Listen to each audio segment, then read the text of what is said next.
Chaque continent, chaque biotope a ses animaux emblématiques.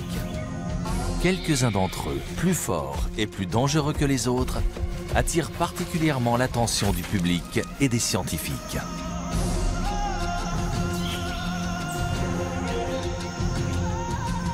Nous avons traversé l'Asie, suivant à la trace ces créatures exceptionnelles.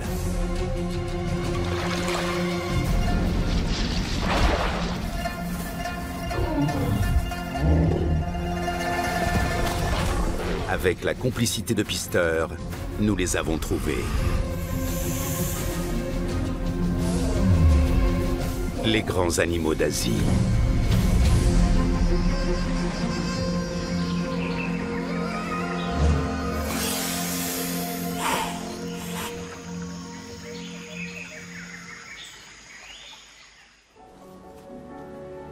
De tous les représentants de leur espèce, les tigres de l'Amour sont ceux qui vivent le plus au nord. La giboyeuse taïga de l'extrême-orient russe est leur dernier grand refuge. Pour réussir à survivre ici, ils parcourent des milliers de kilomètres par an. Mais pour combien de temps encore? Cela fait des années que nous sommes sur les traces de ces animaux farouches. Après une expédition dans l'Himalaya, retour en Russie où nous partons une nouvelle fois à la recherche des tigres des neiges.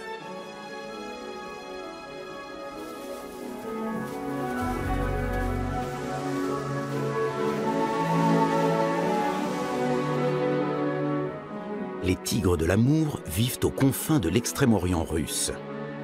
À 3000 km à l'est de la Sibérie, les fleuves Amour et Oussouris délimitent une bande côtière de la taille de l'Allemagne.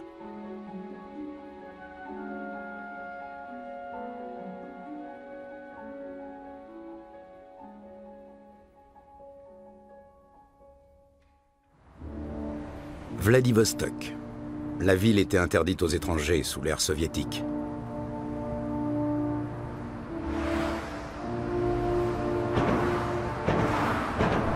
La flotte russe du Pacifique est stationnée ici et dans les baies environnantes. Nous retrouvons Gennady Chalikov, qui est réalisateur animalier. Il nous conduit dans un centre de soins pour animaux sauvages où une première surprise nous attend. 2 jeunes tigres sont récemment arrivés ici. Les bûcherons qui les ont trouvés affamés dans la taïga leur ont sauvé la vie. Les 2 petits pensionnaires sortent déjà se promener aux abords du centre. Qu'est-il arrivé à leur mère? Mystère. Peut-être a-t-elle croisé le chemin de braconniers.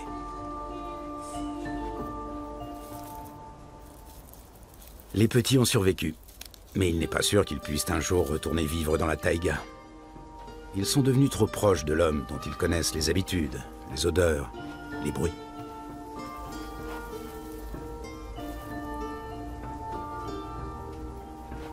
Les hommes les nourrissent et les soignent, mais l'enseignement des bases de la survie dans la taïga est une autre paire de manches.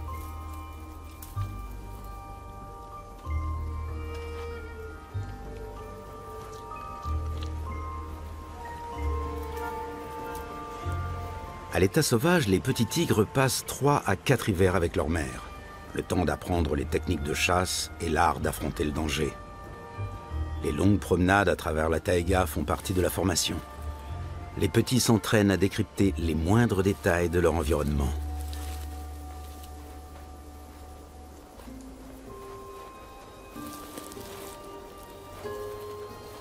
Et surtout, à éviter les hommes.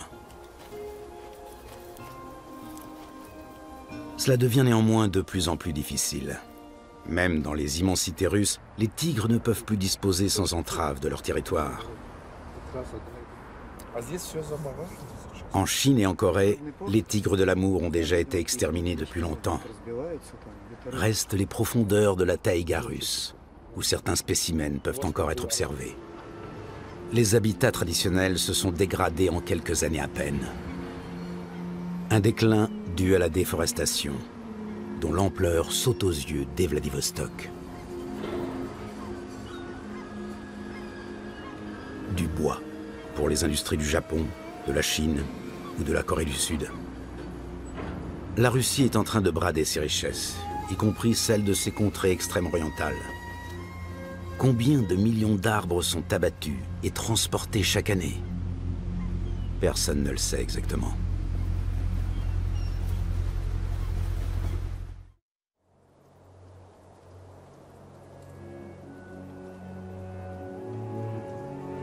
Les nuits sont glaciales dans la taïga de l'Ussuri. Plus de la moitié de l'année, le paysage est pétrifié par le gel.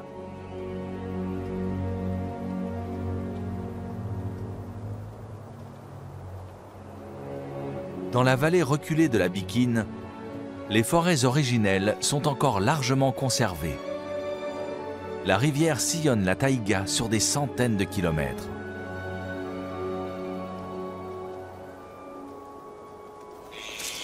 Des pies bleues vagabondent à travers la forêt, le plus souvent à proximité des sangliers ou des chevreuils d'Asie.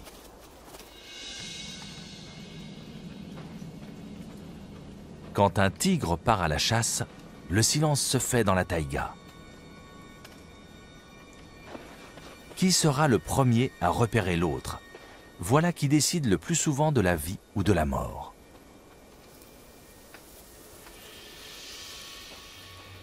Il faut au tigre environ une douzaine de tentatives avant d'attraper une proie.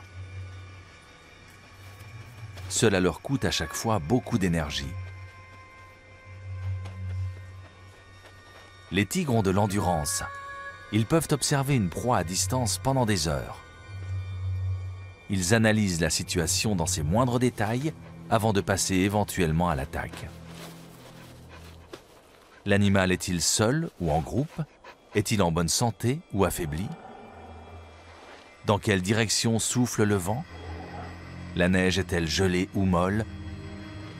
Peut-on avancer sans se faire remarquer?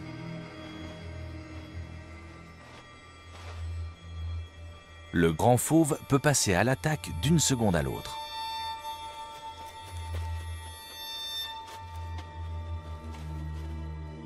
Le sanglier a apparemment senti quelque chose. Le tigre a encore 200 mètres à parcourir. Impossible dans ces conditions d'attaquer par surprise.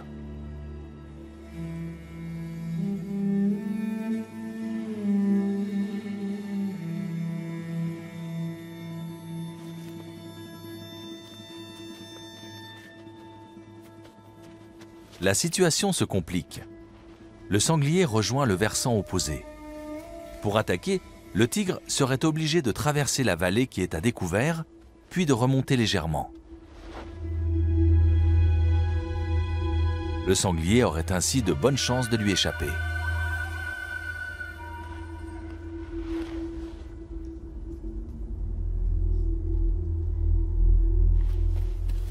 Les sangliers ne voient pas spécialement bien, mais ils ont un odorat et une ouïe très développés.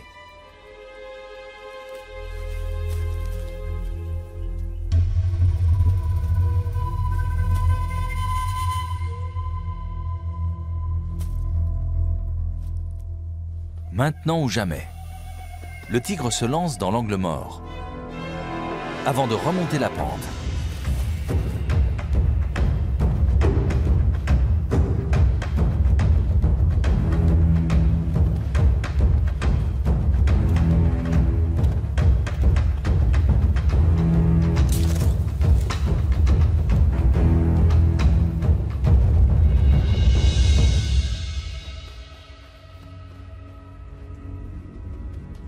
Le jeune chasseur a mal calculé son coup. Le sanglier a pu échapper à la mort en redescendant la pente, prenant ainsi une bonne avance sur son prédateur.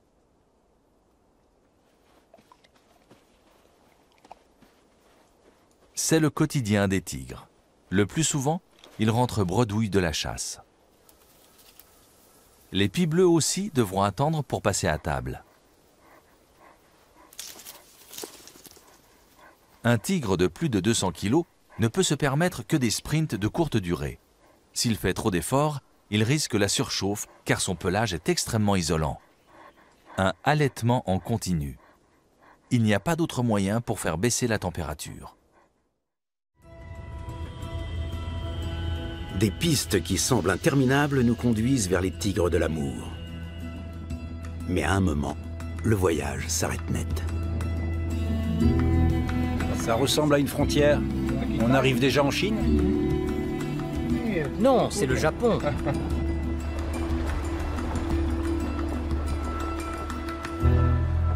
Allemagne? Oui. Allemagne. Très bien. Faisons connaissance. Je vous ouvre. Yuri Trouche connaît bien le grand fauve. L'homme est une force de la nature. Pendant plus de 30 ans, il a dirigé une unité spéciale chargée notamment de capturer et déplacer les tigres dits à problème. Il est aujourd'hui à la retraite, mais continue à organiser chaque année des comptages de tigres dans son secteur. Tu voulais filmer des tigres? Cet homme connaît la marche à suivre. C'est difficile, n'est-ce pas? Si je peux vous aider, je le ferai avec plaisir. Gennady Chalikov a manifestement les bons contacts.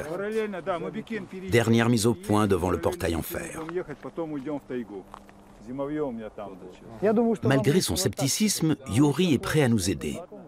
Ça commence dès demain.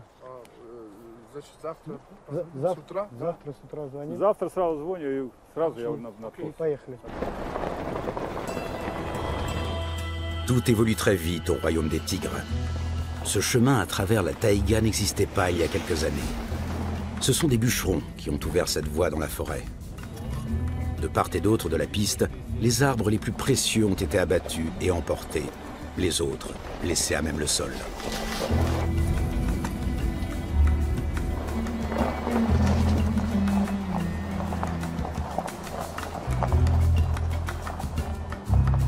Après les bûcherons, viennent toujours les braconniers, explique Yuri. Et c'est tout aussi destructeur. Car s'il n'y a plus de gibier, les tigres disparaissent du paysage.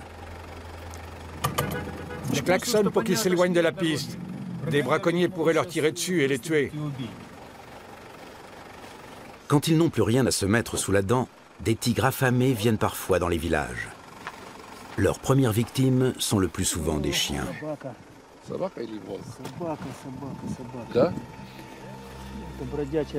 Les tigres ne doivent plus être loin.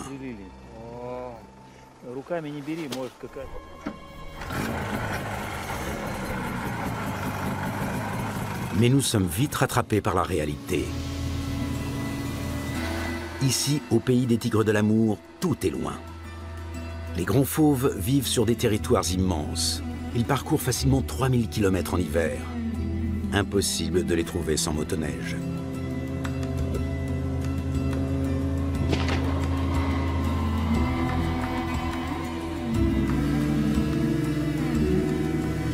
En été, notre engin s'enfoncerait au moins d'1 mètre dans la boue.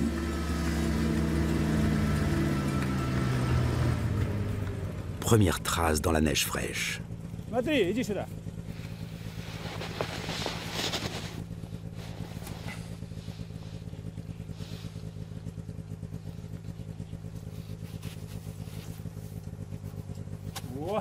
Il est grand celui-là, regarde, il fait presque 3 mètres.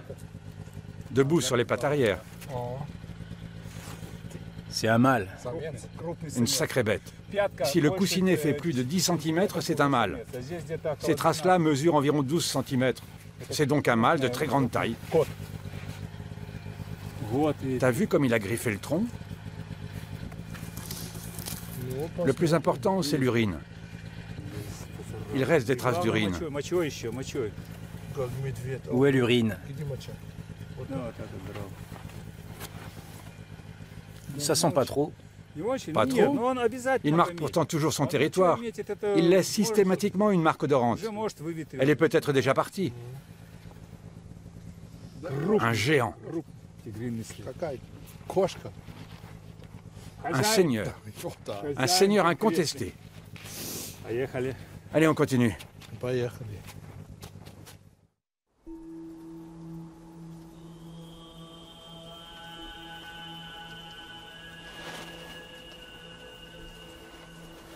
Le tigre mâle a tout son temps.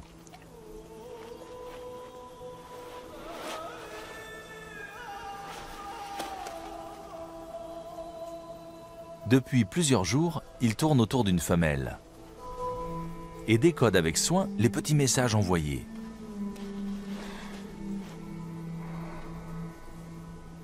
L'animal retrousse ses lèvres dans une curieuse grimace, le flehmen, qui sert à analyser les odeurs grâce à un organe spécial situé sur le palais.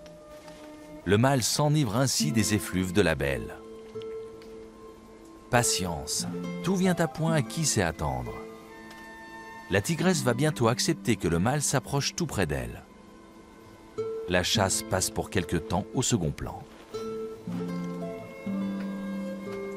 Bien que les tigresses soient fécondables plusieurs fois par an, les rencontres sont plutôt rares dans ces immensités.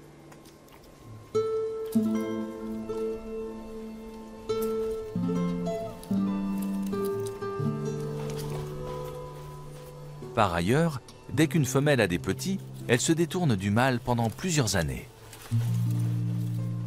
C'est pour cela que son vaste domaine jouxte les territoires de plusieurs femelles.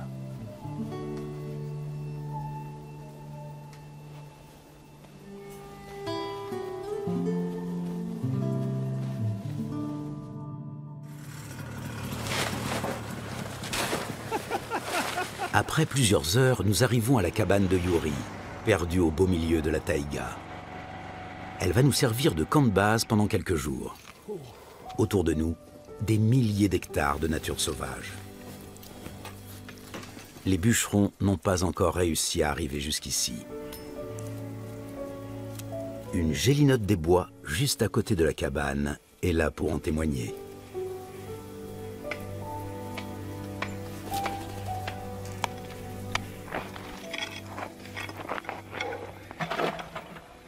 Le thermomètre affiche moins 25 degrés. Dans ces conditions, notre café est chèrement gagné. Les préparatifs vont prendre encore une bonne demi-heure. Les jours passent. Nous faisons de longues randonnées dans la taïga, attentifs au moindre bruit et portés par l'espoir d'apercevoir un tigre. La taïga d'Ussuri a une faune sauvage d'une grande richesse, mais la densité en gibier est faible.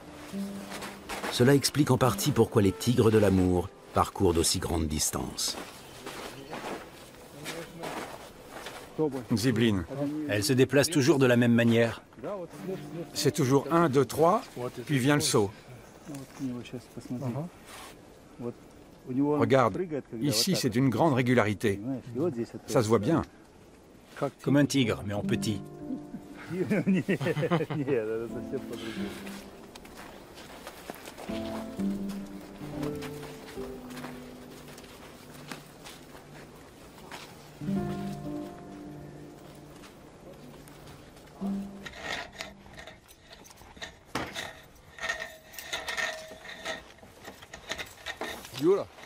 J'y vais, à plus tard. Très bien.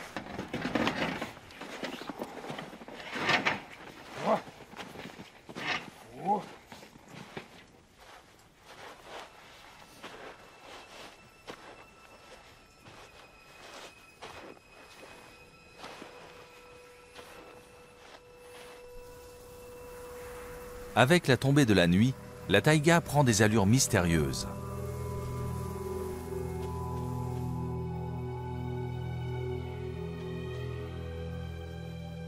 Un porte-musc.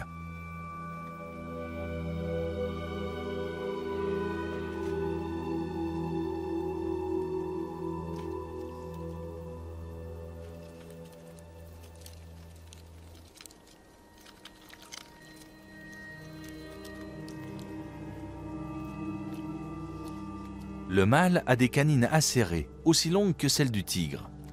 Ses dents effrayantes contrastent avec le comportement craintif de l'animal. Les mâles solitaires n'en font usage qu'occasionnellement, lorsqu'il s'agit d'éloigner un rival. Les porte-muscs, qui se nourrissent d'écorces, de lichens et de petites branches, se sont adaptés à ce milieu inhospitalier. Ils apparaissent au crépuscule, mais au fond, ce sont des créatures nocturnes.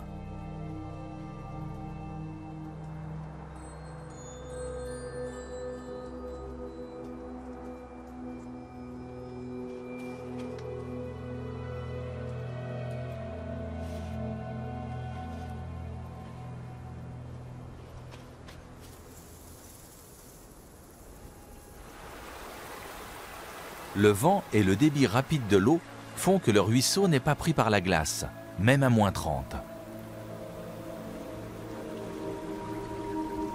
C'est un petit paradis pour le Ketupa de Blakiston, un oiseau magique.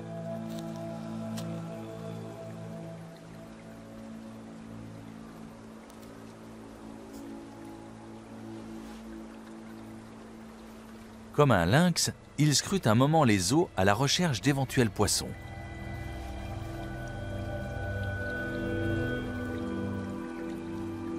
Aussi soudainement qu'il était arrivé, il disparaît dans la nuit noire,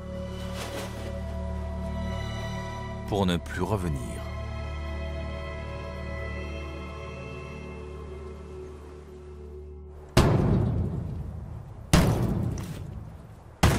Après plusieurs semaines dans la cabane de Yuri, nous voici repartis pour de nouvelles aventures. Nous voulons nous enfoncer encore plus profondément dans la taïga.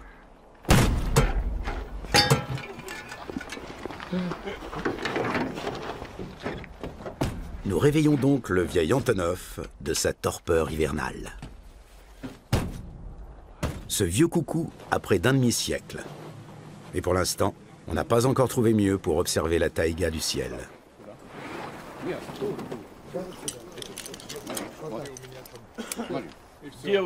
Regarde, on fait comme ça.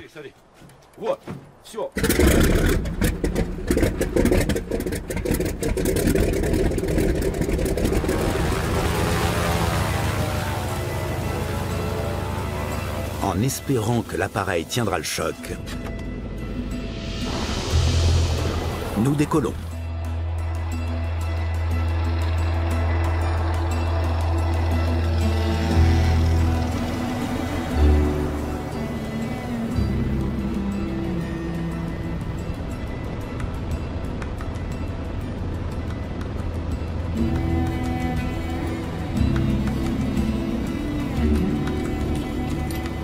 Ici, il n'y a plus le moindre petit arbre.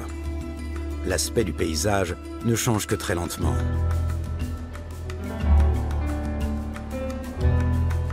Longtemps, nous survolons une zone défrichée où la nature commence à reprendre ses droits.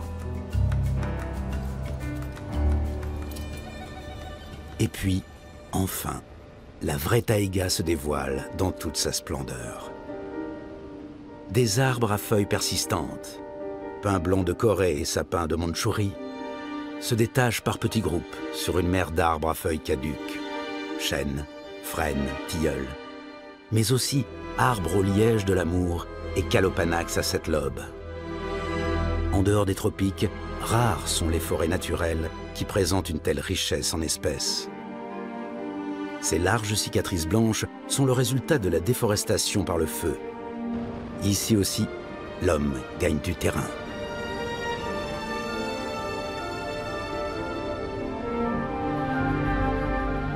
Nous suivons la vallée glaciaire de la Bikine, où poussent sans doute les dernières forêts originelles de l'Ussuri.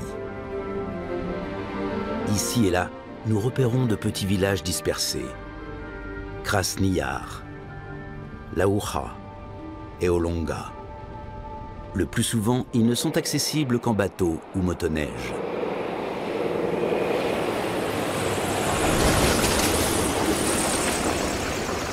Dans ces petites localités au bord de la Bikine, vivent les derniers Oudégués et Tazes, les descendants des anciens peuples indigènes de Mandchourie. Aujourd'hui encore, la plupart sont chasseurs ou pêcheurs. La préservation de la taïga dans toute sa richesse est pour eux une question de survie.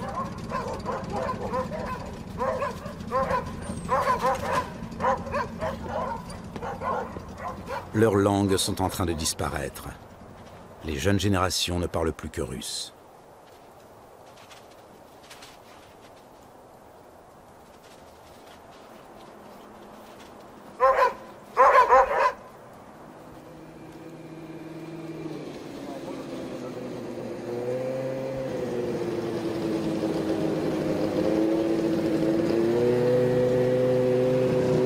Nous tombons sur les chasseurs que Yuri nous a recommandés.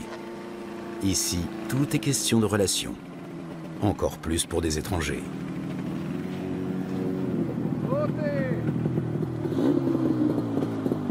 Gennady Chalikov n'a pas non plus la partie facile. Bonjour, bonjour. T'es en retard. Mais non. T'avais dit quelle heure? 11 heures? Non, t'avais dit 1 heure. Les préparatifs prennent un certain temps. Nous voulons remonter la Bikine sur 200 km pour rejoindre le territoire de chasse de nos 2 guides Oudégués.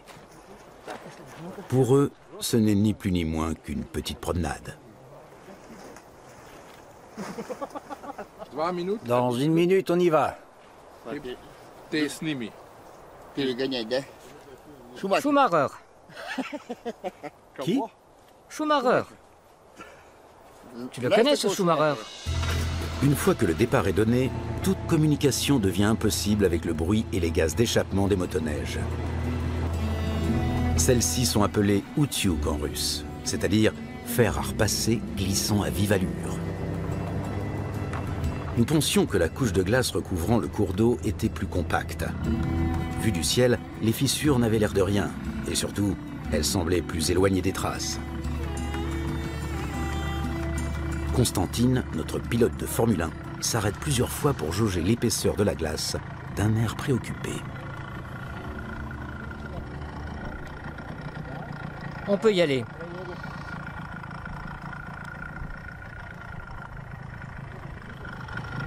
Comment peut-il en être si sûr? Un mystère pour nous.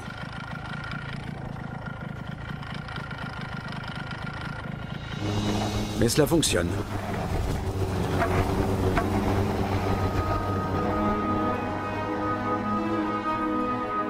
Même au cœur de l'hiver, l'eau coule sous la glace. Sa température peut atteindre jusqu'à 40 degrés de plus que l'air ambiant. La Bikine ne gèle jamais entièrement. L'astuce des Oudégués, se mettre en route de bonne heure. Les zones critiques tiennent mieux grâce aux fortes gelées nocturnes. En revanche, dès que le soleil monte plus haut dans le ciel, il est préférable de quitter la glace.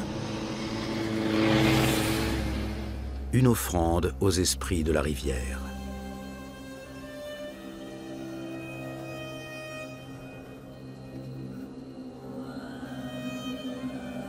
Aujourd'hui encore, il y a toujours des cas de disparition dans la taïga ou des noyades dans la Bikine.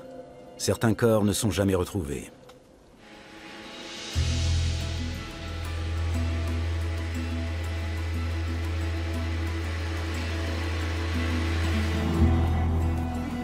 Le camp des chasseurs est niché au bord d'un ancien bras de la rivière.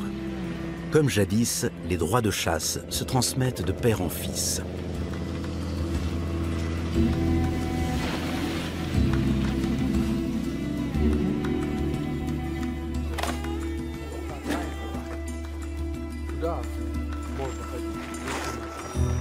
Les cerfs, les sangliers.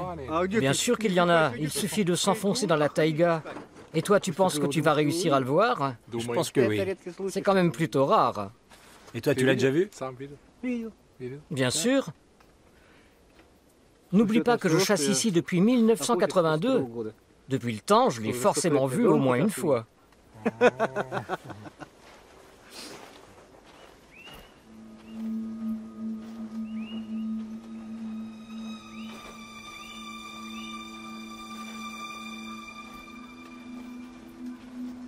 Tu ne verras pas le tigre s'il n'a pas décidé de se montrer, disent les Oudégués. Mais il est là, et il te voit. Ces mots reviennent comme une litanie lors des promenades en solitaire à la tombée de la nuit. Amba nous a sûrement déjà observés plusieurs fois.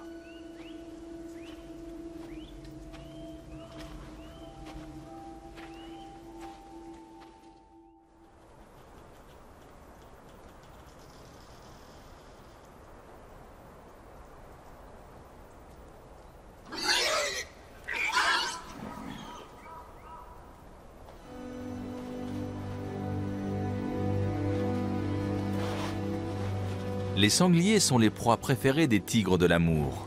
Ils s'en prennent le plus souvent à de jeunes animaux. Une fois attrapé, un jeune sanglier de 50 kg est plus facile à contrôler par un félin de 200 kg qu'un robuste mâle adulte capable de se défendre. Là où il entame la bête, le tigre enlève un maximum de poils.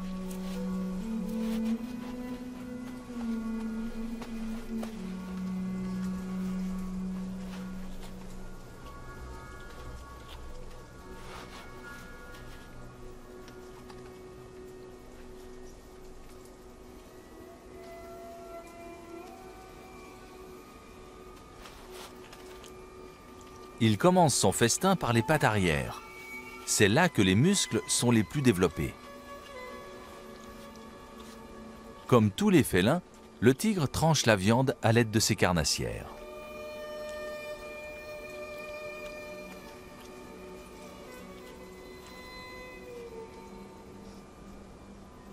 Les pies bleues attendent leur tour.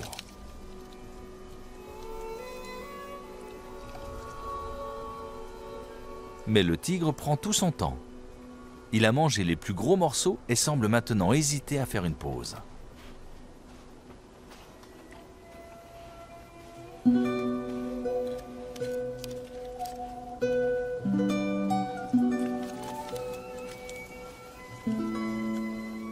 Comme un chat domestique devant son écuelle à moitié vide, il reste près de sa proie.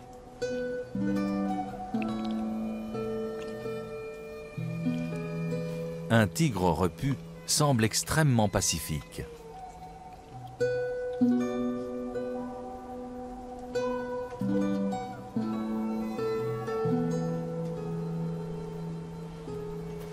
Après une bonne partie de chasse, il n'y a décidément qu'une chose à faire.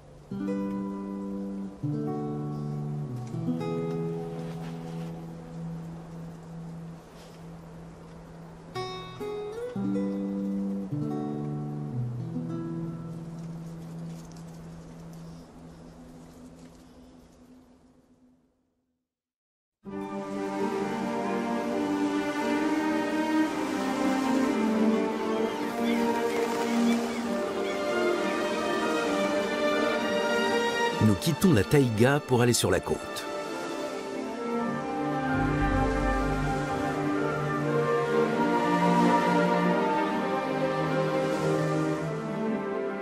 Après avoir remonté le fleuve Ussuri sur 500 km, traversé les contreforts du Cirote Alin, nous voici enfin dans la réserve naturelle de l'Azovski.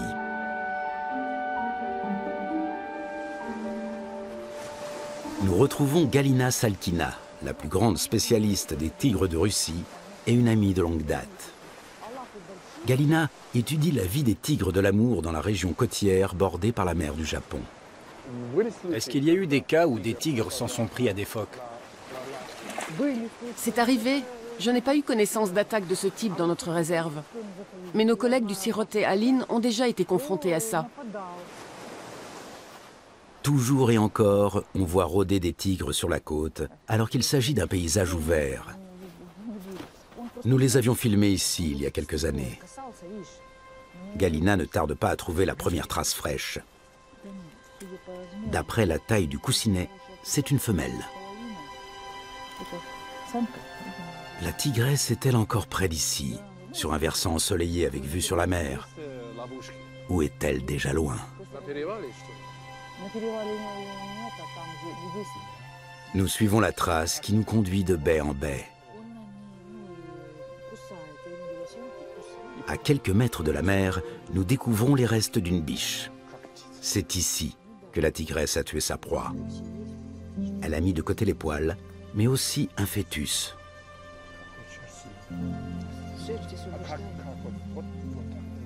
Le reste a disparu.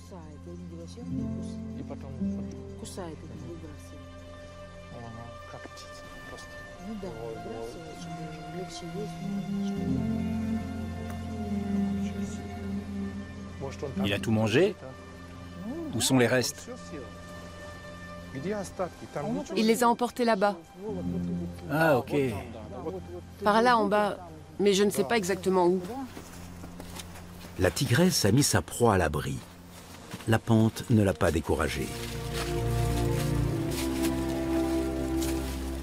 C'est effrayant. On fait quoi si elle est en haut? On n'a pas de fusil. Sur près de 2 km, nous suivons la trace de la tigresse à travers la forêt. Elle a choisi pour ses agapes cette petite butte d'où l'on peut voir dans toutes les directions.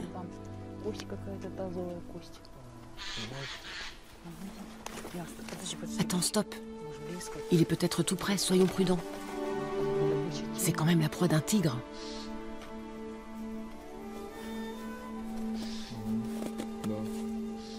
J'ai des chaînes.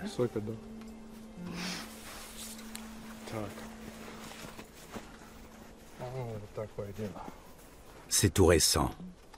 Étonnant tout de même que la tigresse ait traîné une proie de ce gabarit aussi loin dans la forêt. Il y a environ 40 kilos de viande sur une biche de cette taille. La tigresse l'a sans doute mangée en 2 ou 3 étapes.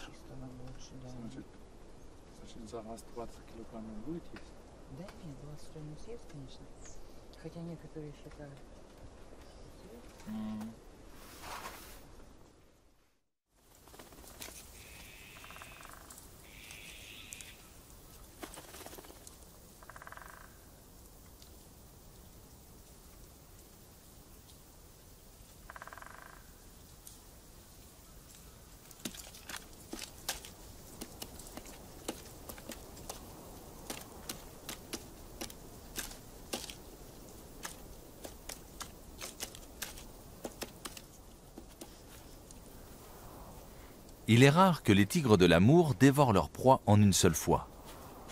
Avec les températures négatives, la viande ne se gâte pas.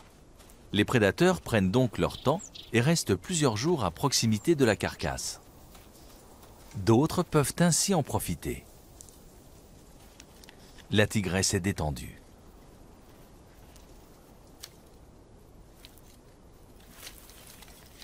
Mais elle ne lâche pas sa proie des yeux. Les mésanges charbonnières n'ont plus beaucoup de temps devant elles. Quand les pies bleues passeront à table, ce sera moins agréable. Celles-ci sont très prudentes. Elles attendent toujours qu'un autre fasse le premier pas.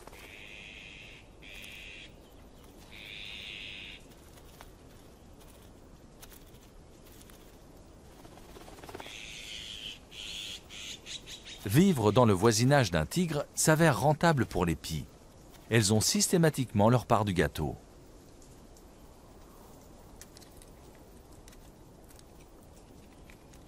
Mais pourquoi les tigres, qui aiment le calme, tolèrent-ils la présence de cette bruyante assemblée? Parce qu'ils y trouvent eux aussi un intérêt. Les infatigables mésanges charbonnières leur désignent par leurs cris et leur comportement les endroits où il y a des proies. Quand la neige est haute, cela leur évite de s'engager inutilement sur des chemins où la progression est difficile.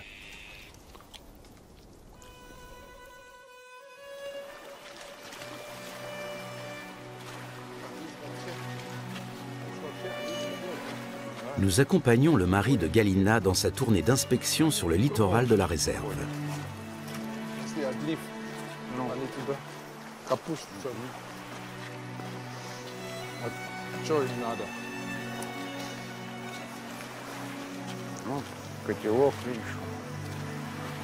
Les objets échoués sur la plage ont toujours une histoire à raconter.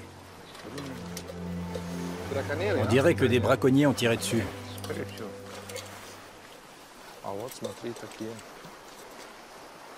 Je ne sais pas trop. Ce serait plutôt... Regarde-moi ça.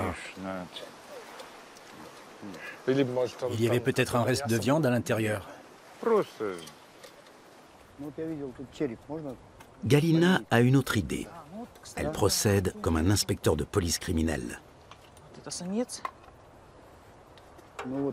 Pas d'erreur. La casserole a bel et bien été transpercée par les dents d'un tigre. L'empreinte des canines est parfaitement visible et l'intervalle correspond. C'est bien connu, la présence d'objets humains dérange les tigres. Autrefois, les pièges photographiques étaient recouverts d'une sorte de housse avec un garnissage en duvet pour les protéger du froid. Tu fais un tour dans la forêt, tu regardes autour de toi et tout d'un coup, tu vois plein de duvets sur le sol. Ça signifie que l'appareil n'est plus là. Voilà celui que j'ai installé. Je reviens un peu plus tard et il est ouvert. Et qu'est-ce qu'on voit? Oui, la trace d'une canine. C'est la canine? Oui, c'est ça. Dans ce cas pourtant, le malfaiteur a été photographié. Ici, Galina est encore en train d'installer les appareils.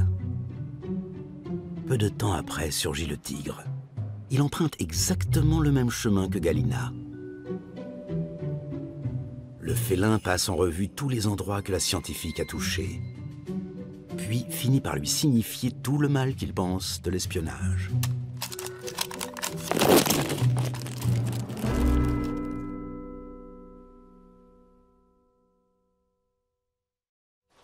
Notre expédition touche à sa fin. Nous avons découvert une foule de choses sur l'un des prédateurs les plus spectaculaires d'Asie. Nous avions souvent l'impression d'être sur la trace d'un fantôme, ou plutôt d'une sorte de sphinx de la taïga. Il ne nous quittait pas des yeux, tout ça pour ne pas être vu. Une cachette au milieu des rochers du littoral, c'est l'occasion pour nous de boucler la boucle. Il y a des années, c'est ici que nous avions réussi à filmer pour la première fois des tigres de l'amour sur la côte du Pacifique. Aujourd'hui, nous savons que ces félins n'étaient pas d'étranges apparitions, mais de jeunes tigres errants à la recherche d'un nouveau territoire.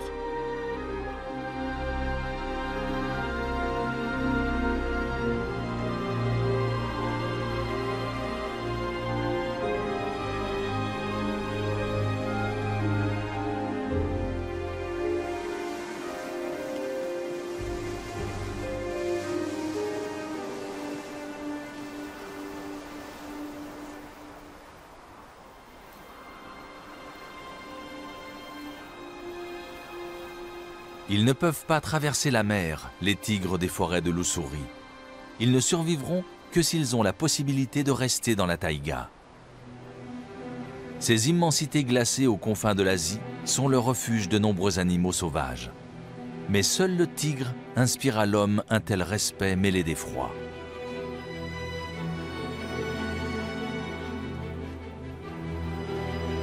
Dans ce duel au cœur d'une taïga chaque jour un peu plus saccagée, le grand fauve aura-t-il le dernier mot? Rien n'est moins sûr.